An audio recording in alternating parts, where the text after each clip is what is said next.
Mustang Morning News is a public forum for student expression. Students make all content decisions, and opinions do not necessarily represent those of the Manhattan Beach Unified School District.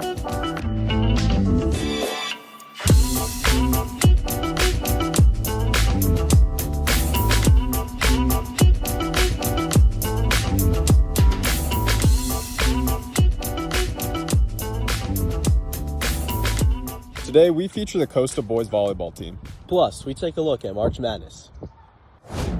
Welcome to the Mustang Morning News. I'm Gordon Jonas. And I'm Connor Brunson. These stories and more are just ahead.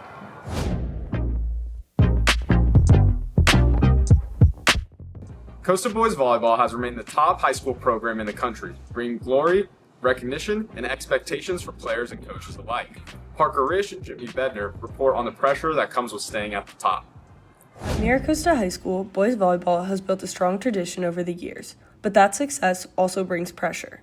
The program is known as one of the best in the country, with a history of championships and top-level athletes. Because of that, players say there's always an expectation to perform at a high level. They're not only facing tough competition, but also trying to live up to the teams that came before them. It means a lot. It's a really awesome program with a crazy history, and step into a role on this team. We gotta keep it going, and hopefully we can repeat last year and win states. For this season, we want to win CIF, win state. For many players, that pressure can feel intense, especially for younger athletes stepping into bigger roles on varsity for the first time. Everyone's older than me, and I'm used to being like one of the key players on the team. And this time I've kind of had to take a step back, but it's been cool to learn from the older kids. That support from the seniors helps the team stay connected and keeps everyone moving in the same direction, even when the pressure starts to build. As the season continues, Miracosta is working to carry on its legacy and build one of its own. For the Mustang Morning News, this is Parker Risch and Sophia Sala. If you're interested in finding out more about March Madness, you'll want to play today's quiz. Go to our Instagram at Mustang Morning News and respond with your name and the answer to today's question for a chance to win a shout out from our account.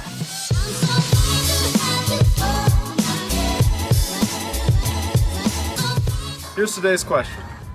Which March Madness team has had the most in-tournament losses? A. Kentucky, B. North Carolina, C. Kansas, or D. Wisconsin? Think you know the answer? Submit it through our response box on our Instagram story now at Mustang Morning News.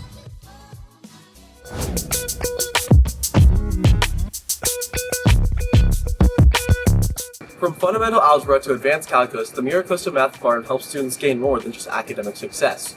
Through problem-solving skills and real-life applications, teachers work to help students build skills that extend far beyond the classroom.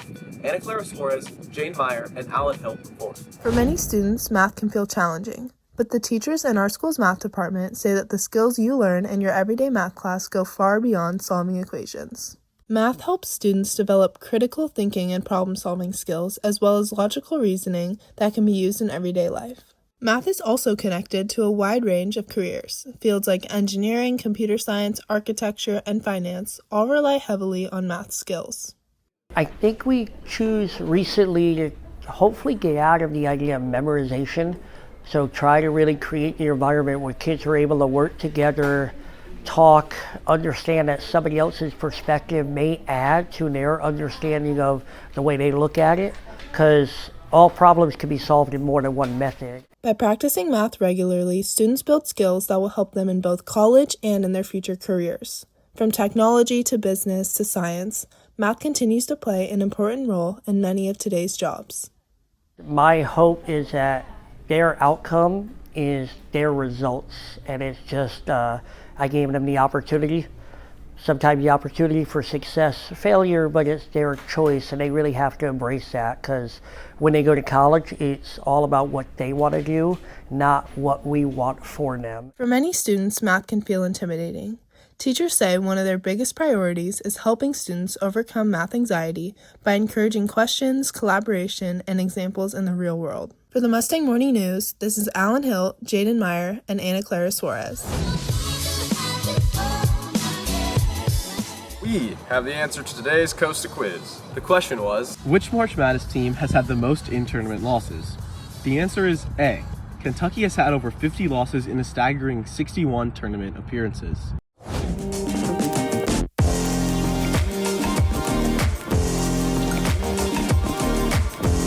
As brackets bust and underdogs rise, the NCAA March Madness tournament once again captivates millions across the country.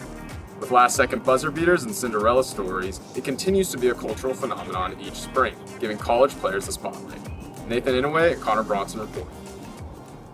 Every spring, millions of fans turn their attention to one of the most unpredictable events in sports, NCAA's March Madness. What began in 1939 as a small 8-team tournament organized by the NCAA has exploded into a 68-team spectacle. Over decades, it evolved, adding more teams, expanding television coverage, and becoming a national obsession fueled by buzzer beaters and Cinderella stories. But behind the excitement lies science. Brackets aren't just guesses, they're puzzles centered in probability. Statisticians analyze seeding patterns, player efficiency, and historical trends. Still, the odds of a perfect bracket? About 1 in 9.2 quintillion. This unpredictability has created one of the most culturally impactful sporting events in history. For instance, in the first 2 rounds of the 2026 tournament alone, viewership across all 4 networks have reached a record-breaking 10.1 million viewers per game. Economically, host cities experienced significant surges in hotel, restaurant, and transportation services, with the 2026 Final Four in Indianapolis estimated to have a $400 million economic impact. Now, students at MiraCosta are becoming more involved than ever. Yeah, my favorite thing about March Madness is definitely like the madness that goes on in March with the games and like all the upsets. I also like creating brackets with my friends and competing to see who can win the most games. From running campus bracket challenges to studying sports analytics, they're not just watching, they're participating, learning, and even shaping the future of the game. We asked some Mustangs their predictions for the tournament's winners. Here's what they said. Iowa. Michigan. Duke. I got Michigan winning it all. Probably UCLA, I'd say. Arizona. Michigan. High Point. So I think who's going to win is the Rhode Island Roosters. I got Navy. Florida, because I love. I think Duke is going to win March Madness. High Point. Duke. Michigan.